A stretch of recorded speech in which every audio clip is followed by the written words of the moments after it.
BuukBug, stories that count. Pond Life: The Fishing Trip.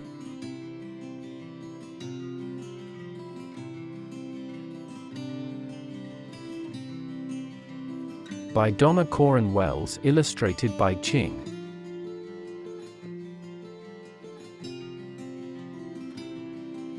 Where is Discovery World? It can be anywhere, anywhere at all. It can be a zoo, a museum, or beside the sea. It can be in a pond, a library, or up in a tree. All you need is curiosity. It can be right at your own back door. All you need to do is explore.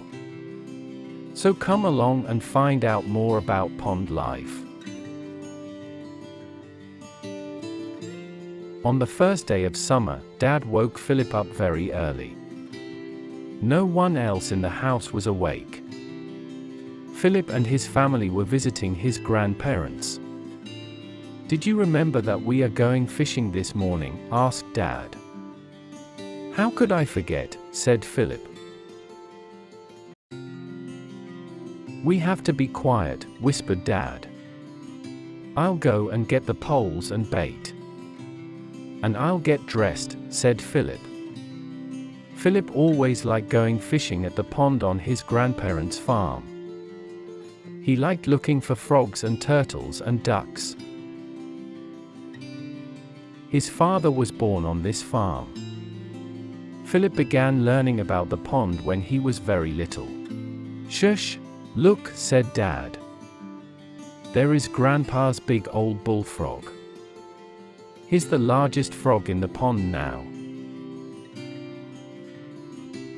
"How did he get so big?" asked Philip. "By eating lots and lots of plants and insects," said Dad. "He started out as an egg, floating at the top of the water. Then he hatched into a tadpole. Lots of other tadpoles were eaten by turtles, fish, and snakes. Some were even eaten by insects. But not that one. He changed into a frog.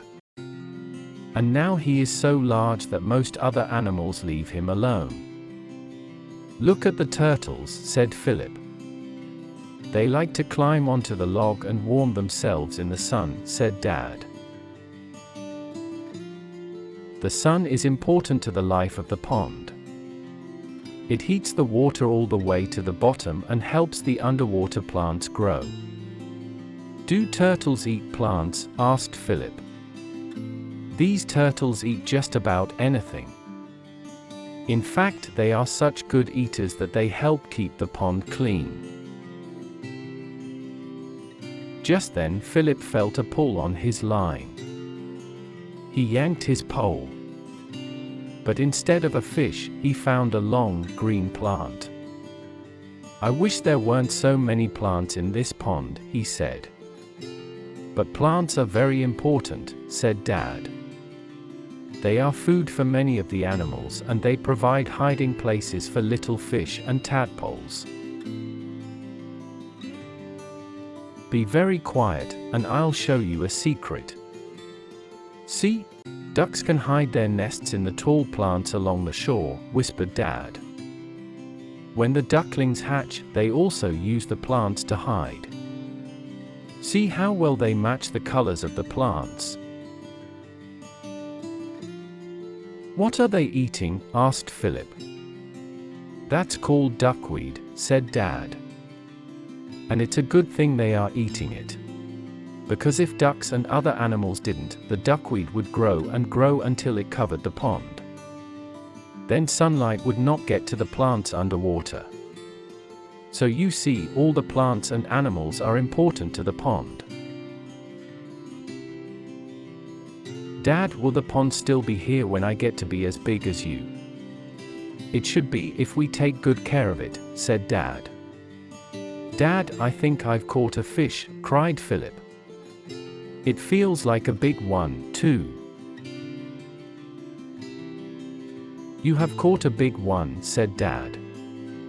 If it were small, we would throw it back and give it more time to grow and have its own babies. That's one way we can help take care of the pond. You see, the pond can even feed you. Let's go show everyone what you've caught for lunch. Explore some more with Professor Facto. A snail's pace. Take a peek at a pond.